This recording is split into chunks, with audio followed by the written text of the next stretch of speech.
யாரு நக்கீரன் கோபால்ங்கிறது? யாரு நக்கீரன் கோபால்? கக்கூஸ்ல கேமரா வைக்கிறவன், பெட்ரூம்ல கேமரா வைக்கிறவன். கவர் ஸ்டோரி எல்லாம் சொல்லட்டுமா? நக்கீரன் கோபாலோட கவர் ஸ்டோரி எல்லாம், மாநாட்டுல ஒரு பெண் காவலர்களுடைய இடுப்பை புடிச்சு கில்லுனானே ஒருத்தன், அவன் கையில ஸ்லேட்டு கொடுத்திருந்தீங்கன்னா இந்த காவல்துறையினுடைய கோழைத்தனம் அவமானமா? இது என்னுடைய அடையாளம். எனக்கு தரக்கூடிய ஒரே பட்டம், பெருமையான பட்டம் என்னன்னா, ஓம்கார் பாலாஜி, தகப்பன் பெயர் Arjun Sampath, crime number 153/24 351 bracket 1 353 bracket 3 BNS act race course police station. இனி நம்ம ஆளுங்க யார் அடிச்சாலும் இளைஞரணி தலைவருங்கிறது போடுறீங்களோ இல்லையோ அது முக்கியம் அல்ல. இந்த பட்டம் இனி எந்த நிகழ்ச்சிக்கு நான் வரமாட்டேன். துன்புறுத்தி அவனை மதம் மாறி சொல்லி கடைசி மூச்சு வரைக்கும் அவன் மதம் மாறாகாம வீர மரணம் அடைஞ்சான். என்னை கூட்டு போய் நீங்க அதான்டா பண்ணீங்க. அவர்களை ஒரு சமூகமாக, அவர்கள் அந்த சமூக ரீதியாக பிற சமூகங்களுக்கு துரோகம் செய்ய வேண்டும் என்ற ரீதியில் அவர்களை கெடுக்கக்கூடிய காங்கிரசும் திமுகவும் தான் இங்கே குற்றவாளிகள். அப்போ உங்களோட நின்னா இஸ்லாமிய, உன்னை தாண்டி போயிட்டா அவன் பயங்கரவாதி. அதுதானே இந்த தமிழ்நாட்டுல முதல் முறை விழுந்த ஆள் யாரு தெரியுமா? வரலாறுல எம்.கே. ஸ்டாலின். என்னுடைய அரசியல் வாழ்க்கை மட்டுமல்ல, என்னுடைய வாழ்க்கையிலேயே மிகவும் முக்கியமான பொதுக்கூட்டம். ஏனென்றால் நான் சிறைக்கு உள்ளேவும் திரைக்கு வெளியேவும் அனைத்தையும் இங்கே பட்டியலிட நான் கடமைப்பட்டிருக்கிறேன். ஏனென்றால் இது மக்கள் மட்டுமல்ல, நம் தொண்டர்கள் மட்டுமல்ல, இஸ்லாமியர்கள் தெரிந்து கொள்ள வேண்டும். கிறிஸ்துவர்கள் எனக்கு நடந்த அந்த அவமானங்களையும் அந்த சூழ்ச்சியைகளையும் தெரிந்து கொள்ள வேண்டும் என்பதை இதனுடைய நோக்கம். நான் கைது செய்யப்படுகிறேன். அந்த கைது செய்யும் போது அதுக்கு காவல்துறையினர் தேர்ந்தெடுக்கக்கூடிய அந்த நபர் ஜலீல் என்பவர் ஒரு இஸ்லாமியர். அதற்கு பிறகு நான் அழைத்து வரப்படுகிறேன். கோர்ட் வளாகத்திலே வச்சு என்ன கைது பண்றாங்க. அதுக்கப்புறம் என்ன ஸ்டேஷன் கூட்டிட்டு வராங்க. அங்க என் கையில ஸ்லேட் கொடுத்து போட்டோ எடுக்கிறதுக்காக தேர்ந்தெடுக்கப்பட்ட ஒரு பலியாடு ஒரு இஸ்லாமிய பாதுகாவலர் இப்ராஹிம் ஒருத்தர். அதற்கு பிறகு நான் சிறை செல்கிறேன். அடுத்து அங்கே எனக்கு நியமிக்கப்பட்ட காவலர் ஒரு இஸ்லாமியர். அவருக்கு எந்தமான ஒரு அழுத்தம் கொடுக்கப்படுகிறது என்றால், அவங்கிட்ட எப்படியாச்சும் வாயை புடுங்கி விவாதத்துல ஈடுபட்டு அங்க ஒரு சிறை குற்றம் நடக்கணும் அப்படிங்கறத அவங்க அந்த ஒரு சூழ்ச்சி வலையில என்ன கொண்டு வராங்க. அதற்கு பிறகு என்ன பிளாக் மாத்துறாங்க. பிளாக் மாத்தி என்னை கொண்டு கைதிகள்ல ஒரு பெரும்பான்மையானோர் யாருன்னு பாத்தீங்கன்னா எஸ்டிபிஐ கைதிகள். அப்போ இந்த காவல்துறையினருடைய நோக்கம், இந்த நிறைய பேர்த்த நான் சந்திக்கும் போது சொல்லுவாங்க, நான் கம்யூனல்ல இருக்கிறேன், நான் கம்யூனல் விஷயங்களை நான் கண்காணிக்கிறேன் அப்படிங்கிற மாதிரி என்கிட்ட சொல்லுவாங்க. அப்ப கம்யூனல் விஷயங்களை கண்காணிக்கிறதுனா அதுக்கு பேர் என்ன? பொது அமைதிக்கு எந்த வகையிலும் குந்தகம் விளைவிக்க கூடாதுங்கிறதா அந்த காவல்துறையினருடைய. ஆனால் என்னோட விஷயத்துல ஏதாவது ஒரு மத பதற்றம் நிகழ்ந்து விட்டு அதை ஒரு சிறை குற்றமாகவோ அல்லது ஒரு கலவர குற்றமாகவோ நடந்து விடாதா என்பதை காவல்துறை கடைசி வரைக்கும் எதிர்பார்த்துட்டே இருந்தாங்க. இது எனக்கு மட்டும் தனி ஒரு ஓம்கார் பாலாஜிக்கு நடந்த ஒரு அவமானம் மட்டும் கிடையாது, நடந்த ஒரு சூழ்ச்சி மட்டும் கிடையாது. பொது அமைதி குந்தகம் விளைவிக்க வேண்டும், அதில் அவர்கள் குளிர்காய வேண்டும்.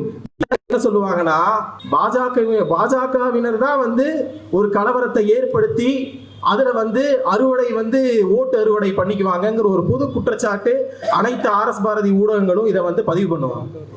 அது உண்மை கிடையாது. இரண்டாவது தலைமுறையாக இந்த காவல்துறையின் அடக்குமுறைக்கு நாங்கள் ஆளாகிறோம். நல்லா தெரிஞ்சுக்கோங்க. எங்க ஐயன் செத்து போயிட்டார், அர்ஜுனன்கிற ஐயன். எங்க தாத்தா பரோல்ல ஈமக்காரியம் பண்றதுக்கு இவரை விடணும். ஆனால் விடாமல் காவல்துறையினர் 3 நாட்களாக 4 நாட்களாக வைத்து மிக பெரும் போராட்டத்துக்கு அப்புறம் தான் அங்க ஈமக்காரியமே நடந்துச்சு. இந்த 4 நாளா அந்த பணம் வாடாம இருக்கணுங்கிற ஒரே காரணத்துக்காக ஐஸ்ல வச்சிருந்தோம் எங்க ஐயனை. அந்த ஐஸ் உருகி வீடு ஃபுல்லா வெள்ளமா போனதுக்கு அப்புறம் மோந்து எடுத்து ஊத்திட்டு இருந்தோம். என்ன இந்த அவமானம் என்ன? இது என்ன? இது எனக்கு என்ன அவமானமா?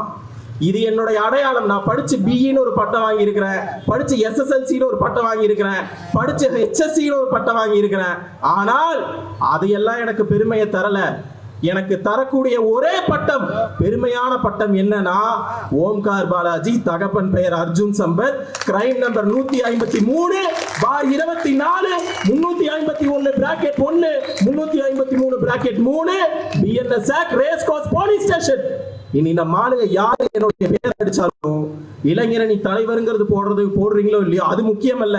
இந்த பட்டம் இனி எந்த நிகழ்ச்சிக்கு நான் வரமாட்டேன். ஏனென்றால் இது என்னுடைய அடையாளம். இதை நான் துன்புறுத்தி அவனை மதம் மாறி சொல்லி கடைசி மூச்சு வரைக்கும் அவன் மதம் மாறாகாம வீர மரணம் அடைஞ்சான். என்னை கூட்டு போய் நீங்க அதான்டா பண்ணீங்க. குரு கோபிந்த் சிங் என்ன பண்ணீங்க? 2 மகனுகளை உயிரோட சமாதி கட்டினீங்க மதம் மாற சொல்லி. மதம் மாறினான அவன். என் மீது எத்தனை அழுத்தங்கள் செலுத்தப்பட்டன? வெறும் இந்த ஸ்லேட் மட்டுமா? ஈஷா சத்குரு ஜக்கி வாசுதேவ் அவருடைய பேரை இதை இன்க்ளூட் பண்ணணுங்கிறதுக்காக எனக்கு அண்டாஸ் போட்டுருவோம். கடைசி வரைக்கும் நான் வந்து உடன்படிக்கவே இல்லை. அந்த உடன்படியாத ஒரே காரணத்துக்காக தான் இந்த அடையாளம். இதை நன்றாக இஸ்லாமியர்கள் தெரிந்து கொள்ள வேண்டும். எனக்கும் இஸ்லாமியர்களுக்கும் ஏதாவது தனிப்பட்ட ரீதியில் ஏதாவது பிரச்சனையா? எங்க தலைவர் சாவர்கர் முஸ்லிம் லீக் உடைய கூட்டணி வச்சார். இஸ்லாமியர்கள் மேல எந்த தவறும் கிடையாது. இஸ்லாமியர்களுக்கு சலுகை கொடுத்து அவர்களை ஒரு சமூகமாக அவர்கள் அந்த சமூக ரீதியாக பிற சமூகங்களுக்கு துரோகம் செய்ய வேண்டும் என்ற ரீதியில் அவர்களை கெடுக்கக்கூடிய காங்கிரசும் திமுகவும் தான் இங்கே குற்றவாளிகள். இவரை எதுக்காக அரெஸ்ட் பண்ணீங்க? 98ல 97ல அந்த சைடு அரெஸ்ட் காமிச்சிட்டீங்க. அர்ஜுன் சம்பத் உயிரோடு இஸ்லாமியர்களை கொன்றார் என்ற ஒரு தவறான குற்றச்சாட்டை சொல்லி 2.25 வருஷம் உள்ள வச்சிருந்தீங்க. அந்த சைடு அரெஸ்ட் பண்ணிட்டா இந்த சைடு ஒரு அரெஸ்ட் காமிக்கணுங்கிறதுக்காக. நான் இந்த சிறைக்குள்ளார பார்க்கும்போது பல பேர் வந்து தமுக யாரையும் பார்க்கல, மனிதநேய மக்கள் கட்சியில யாரையும் பார்க்கல, பிற இஸ்லாமிய இயக்கங்கள் பார்க்கல. திமுக சைடு எஸ்டிபிஐ நிக்காத ஒரே காரணத்திற்காக பல புனையப்பட்ட வழக்குகள் எஸ்டிபிஐ சாலையில் அடைத்து வைத்திருக்கிறார். அப்போ உங்கூட நின்னா இஸ்லாமிய, உன்னை தாண்டி போயிட்டா அவன் பயங்கரவாதி. அதுதானே? யாரு நக்கீரன் கோபால்ங்கிறது? யாரு நக்கீரன் கோபால்? கக்கூஸ்ல கேமரா வைக்கிறவன், பெட்ரூம்ல கேமரா வைக்கிறவன். கவர் ஸ்டோரி எல்லாம் சொல்லட்டுமா? நக்கீரன் கோபாலோட கவர் ஸ்டோரி எல்லாம் அந்த காலத்துல பிட்டு படம் எல்லாம் இல்லைங்க. நீங்க சும்மா வந்து இப்பவும் எனக்கு தெரிஞ்சு இப்பவும் வந்து எந்த ஹாஸ்டல்ல இல்லைன்னு நினைக்கிறேன். ஹாஸ்டல்ல வந்து அவங்களுடைய அந்த பாலியல் ரீதியான சுகத்தை வந்து தேடிக்கணும்னா ஒரே ரீதியா வந்து பிட்டு புத்தகம் தான் இருக்கும். வாரத்துக்கு ஒரு நாள் ரைடு வருவாங்க எங்க ஹாஸ்டல்ல. வரும்போது மாற்ற முக்காவாசி புத்தகம் எந்த புத்தகம்னா சினிக்கூத்து புத்தகம். இந்த சினிக்கூத்தை ரிலீஸ் பண்றது யாருன்னு பார்த்தா நக்கீரன் பப்ளிகேஷன். படம் இல்லாம அவனுக்கு சர்க்குலேஷன் நடக்குமா? நான் இந்த மேடையிலிருந்து ஒரு சவால் விடுறேன். நக்கீரன் கோபால் அவர்கள் அரை நிர்வாண படம் இல்லாம இதே நக்கீரன் பத்திரிகைய இதே சர்க்குலேஷனை மெயின்டைன் பண்ணி பேசாத ஆள் யாரு? எழுதலையா? பாலியல் ரீதியாக அந்தரங்க ரீதியாக மீச வைக்கிறதுனால ஆம்பளை ஆக முடியாது. நல்லா தெரிஞ்சுக்க. நீ ஆம்பளை நினைச்சுக்காத. இங்க இருக்குல்ல மீச, வெறும் 3 இன்ச்சு தான் இருக்குது. இது மீச. ஜெயலலிதா மீசையே வைக்கல. அது ஆண்மை. கோர்ட் ஏறி போய் மன்னிப்பு கேட்டீல்ல?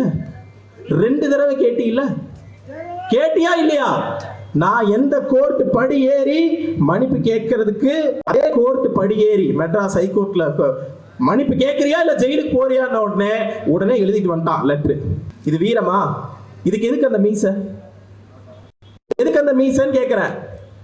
நக்கீரன் கோபால், அந்த நக்கீரன் கோபாலனுடைய கையில எத்தனை காவலர்களுடைய ரத்தம் தெரியுமா?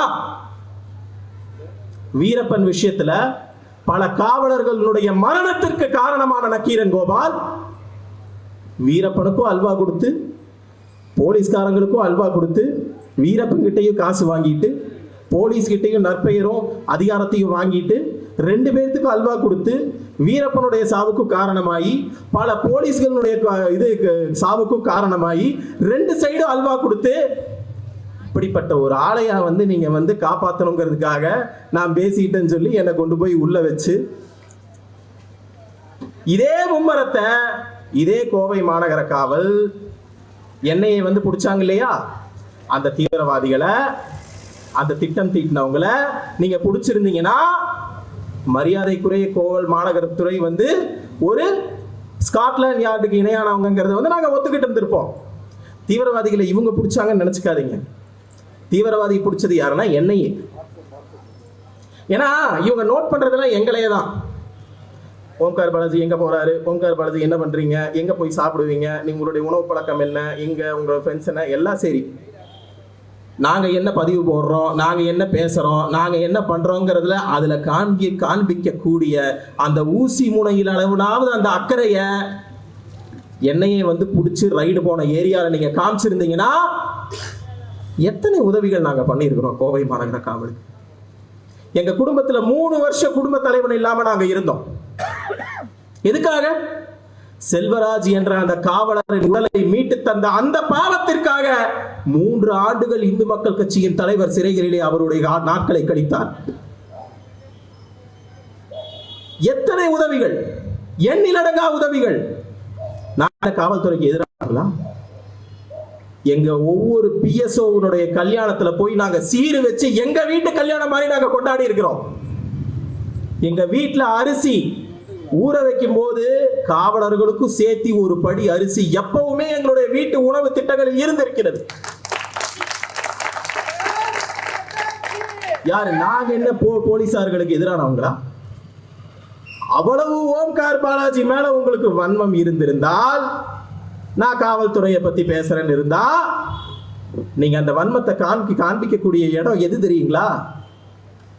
மாநாட்டுல ஒரு பெண் காவலர்களுடைய இடுப்பை பிடிச்சு கிள்ளுனானே ஒருத்தன், அவன் கையில ஸ்லேட்டு கொடுத்திருந்தீங்கன்னா இந்த காவல்துறையினுடைய கோழைத்தனம் ஏமாத்தி வாங்கினீங்க. என்னுடைய அறியாமையை பயன்படுத்தி விட்டீர்கள். உடனே வந்து என்ன எழுதுறானா, ஓம்கார் பாலாஜி.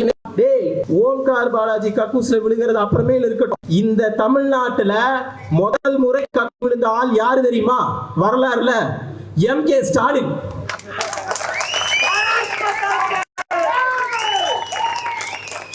நான் சொல்லல, நீதான் செலவு வச்சிருந்த. கலைவாணர் சட்டை கட்டிட்டு இப்படி படுத்திருந்திருப்பாரு, ஒரு காவலர் தூக்கி இப்படி கால் வைப்பாரு. அதுக்கு பிரிட்டிஷ்காரன் நம்ம நாட்டை விட்டு என்னைக்கோ போயிட்டான். ஆனால் இன்னும் காவல்துறையின் சட்டங்களில், இன்றும் சிறை சட்டங்களில் இன்றும் அவன் வாழ்ந்து கொண்டிருக்கிறான். அவனை வெளியேற்றப்படும் பொழுதே நம் நாட்டின் 2வது சுதந்திரம்.